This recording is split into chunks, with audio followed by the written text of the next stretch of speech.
안녕하십니까? 책 읽는 밤의 달빛지기입니다. 오늘 준비한 작품은 어느 목동의 주인집 아가씨에 대한 순수한 사랑 이야기, 바로 알퐁스 도데의 별입니다. 이 작품의 원작은 나의 풍착간에서 보내는 편지이고요. 1840년 프랑스 남부 프로방스에서 출생한 도데는 아버지의 사업 실패로 대학 진학을 포기하고 고향에서 보조교사로 일하다가 파리로 갑니다. 그 이듬해 첫 시집 나의 사랑하는 여인들을 발표하여 문단에서 인정을 받았습니다. 그는 플로베르, 에밀 졸라, 투르게네프 등과 친교를 맺었고 아내 줄리의 내조로 57년간 파리에서 집필 활동을 하였습니다. 그 특유의 유머와 풍자로 불행한 사람들에 대한 연민과 고향 프로방스 지방에 대한 애착심을 드러낸 많은 작품을 남겼습니다. 우리들의 순수한 한때에는 창밖에 밤하늘이 있었습니다. 거기에 찬란한 뭇별들과 애처로운 금음달은 멀고도 아득했지만 분명 또 하나의 아름다운 세계였습니다. 그럼 우리들의 순수한 시대, 그 밤하늘 별들 곁으로 지금 출발합니다. 별, 프로방스의 어느 목동 이야기. 리브롱산에서 양치기를 하던 때였다. 나는 사냥개 라브리와 양떼들을 데리고 몇 날 며칠 동안 사람의 그림자조차 구경하지 못한 채 초원에서 혼자 지내고 있었다.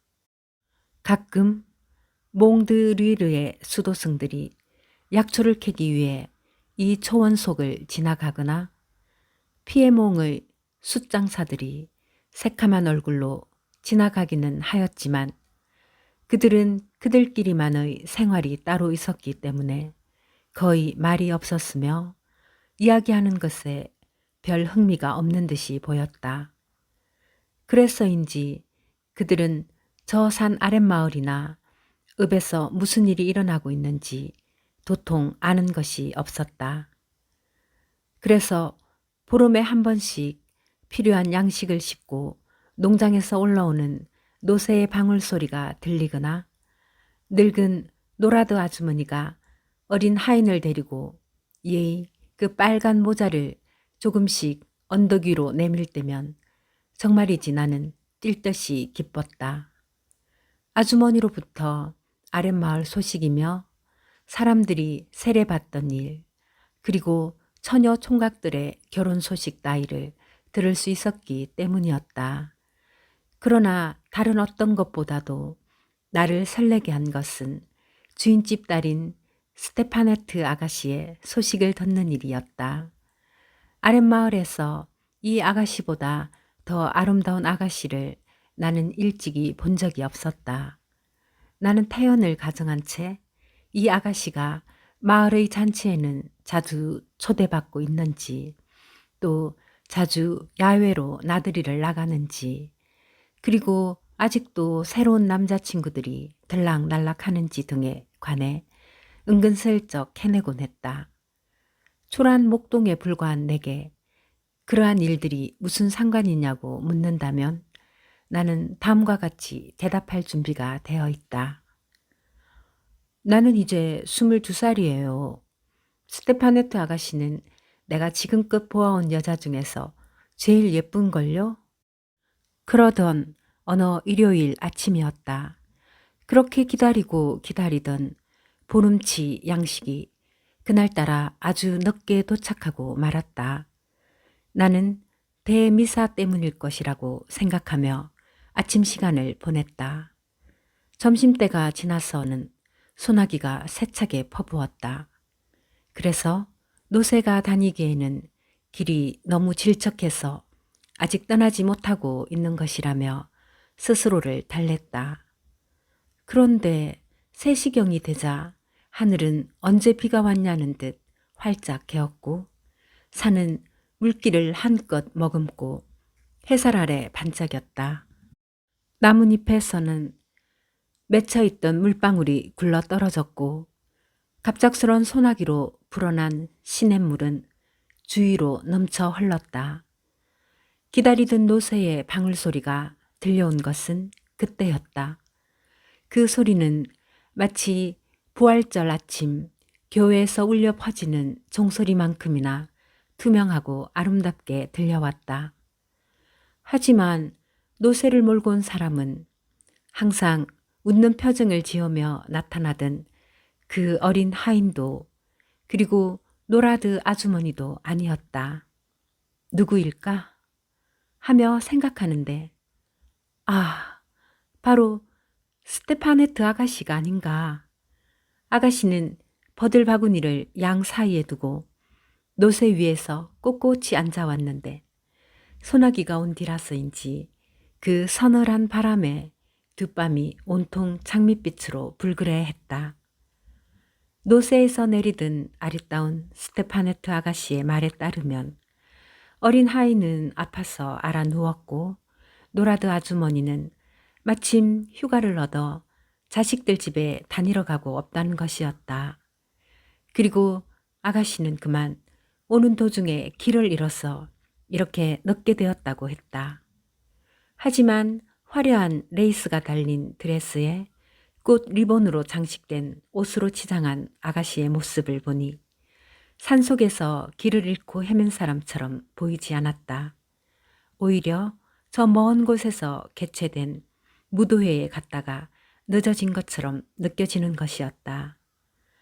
오, 아름다워라. 아무리 보고 또 보아도 아가씨는 실정이 나지 않는 얼굴이었다. 나는 여태까지 이렇게 가까이에서 아가씨 얼굴을 바라본 적이 없었다. 겨울철 이곳을 떠나 양떼를 몰고 들로 내려왔을 때는 농장에서 머무르며 저녁밥을 먹곤 했는데 그때에도 아가씨가 마루 앞을 스쳐 지나가는 것만 가끔 볼 수 있었을 뿐 화려한 치장을 한 아가씨는 하인들 따위엔 안중에도 없다는 듯 거만한 태도로 지나가 버렸기 때문이다. 그런 아가씨가 지금 바로 내 앞에 있는 것이다. 오직 나만을 위한 음식을 손수 갖고 왔어 말이다.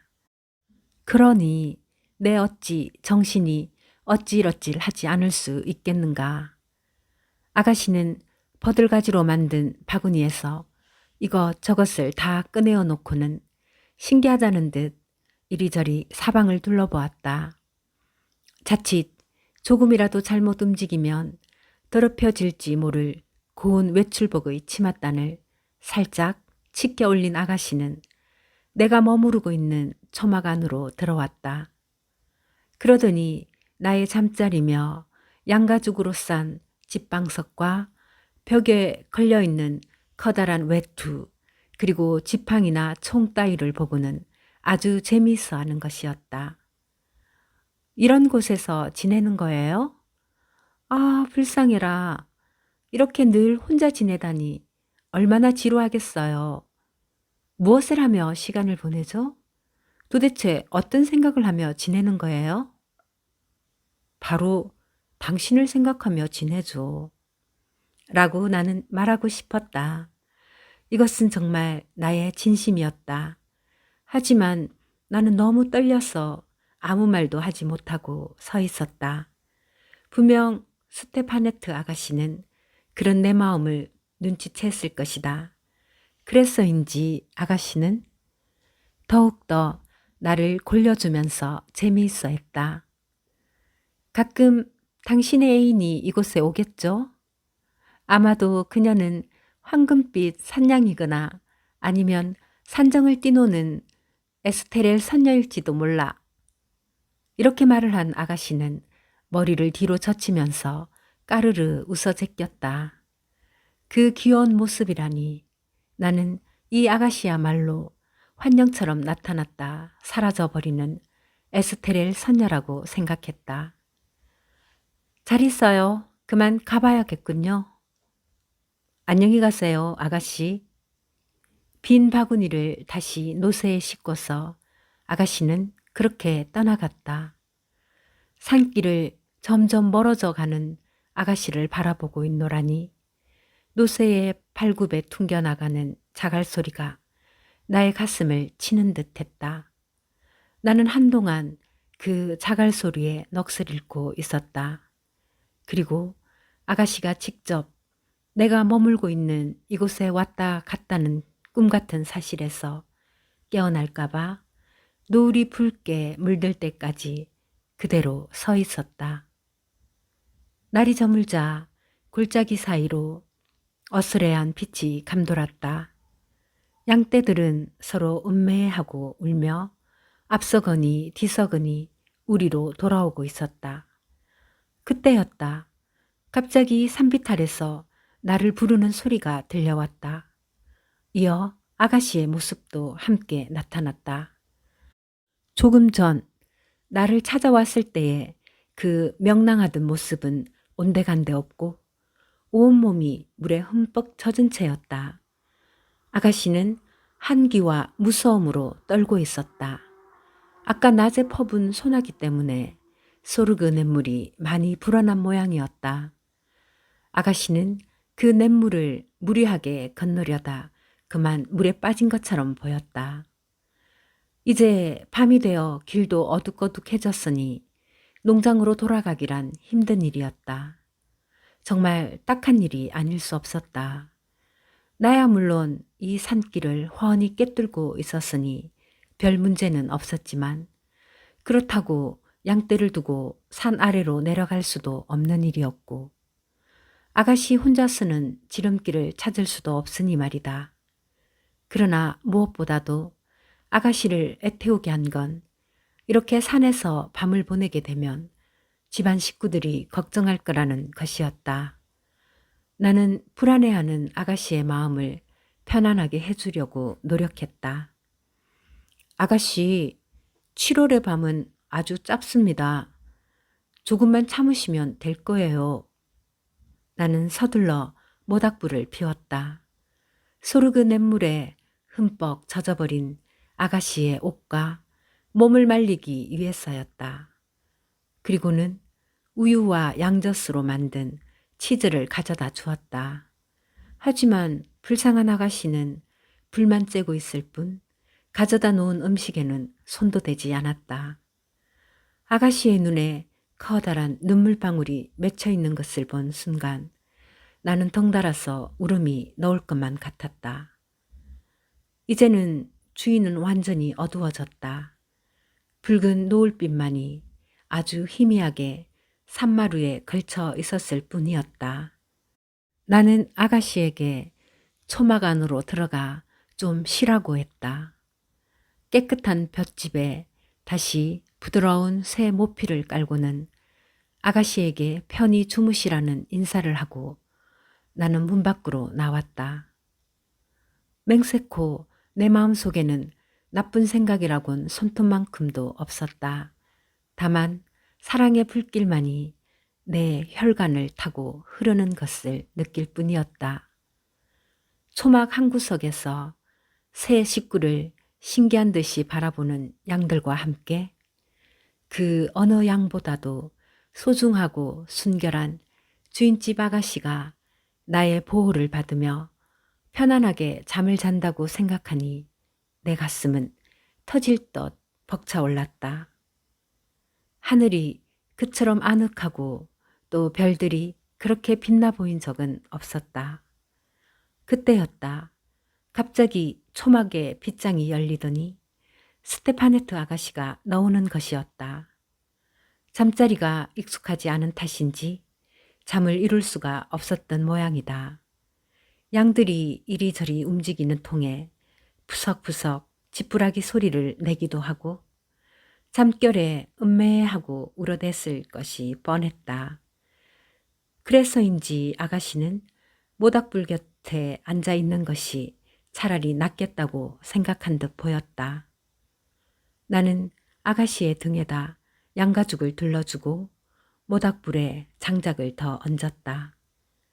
아가씨와 나는 서로 아무 말도 하지 않고 조용히 모닥불 주위에 앉아 있었다. 만약 우리처럼 이와 같이 바깥에서 밤을 지새워 본 적이 있는 사람이라면 모두가 잠들어 있는 이 고요함과 정막 속에서 또 다른 신비한 세계가 살며시 고개를 든다는 것을 잘 알고 있을 것이다. 샘물은 낮보다 더 청아한 소리를 내며 흐르고 연못 위로는 작은 불꽃들이 반짝거리게 된다. 주변 산에는 신령한 기운들이 자유로이 오가고 대기 속에서는 무엇인지 알아들을 수 없는 소리가 들릴 듯 말 듯 살짝 스쳐간다. 낮이 살아있는 생물들의 세상이라면 밤은 온통 무생물의 세상이 된다. 그래서인지 밤에 친숙하지 않은 사람은 밤을 두려워하기 마련이다. 스테파네트 아가씨 역시 아주 작은 소리에도 깜짝깜짝 놀라며 내게로 바싹 다가와 앉았다. 한 번은 어딘가 모르게 그 슬픈 소리가 저 아래 반짝이는 연못에서부터 오랫동안 이곳까지 들려왔다. 바로 그때였다. 우리의 머리 위로 꼬리를 길게 널어뜨린 아름다운 별똥별 하나가 그 소리나는 쪽으로 떨어졌다. 그것은 마치 조금 전 우리 귀에 들려온 그 슬픈 소리가 별똥별을 끌어당기는 것처럼 보였다. 저게 뭐지요? 아가씨는 낮은 목소리로 내게 물어왔다. 하늘나라로 가는 영혼입니다. 하고 대답하며 나는 가슴에다 십자가를 그었다. 아가씨도 나를 따라 십자가를 그었다. 그리고는 잠시 하늘을 올려다보며 생각에 잠기는 듯 했다. 그러다가 문득 이렇게 묻는 것이었다. 당신과 같은 목동들은 점성술에 능하다면서요? 그렇지 않습니다. 다만 목동들은 평지에 사는 사람들보다 별과 더 가까이 생활하다 보니 별에 대해 조금 더 잘 아는 것 뿐이겠지요. 스테파네트 아가씨는 여전히 하늘을 바라보고 있었다. 양가죽을 두른 채 손으로 턱을 괴고 있는 아가씨의 모습은 마치 하늘나라의 목동처럼 귀여워 보였다. 아, 어쩌면 저렇게도 많을까. 별이 저토록 아름답다니. 저렇게 많은 별을 보기는 난생 처음이에요. 저 별들의 이름을 알고 있나요? 물론이지요. 자, 보세요. 우리 바로 위에 떠 있는 별이 성 야곱의 길, 은하수라고 하는 거예요. 저 별들은 프랑스에서 스페인까지 뻗어 있어요.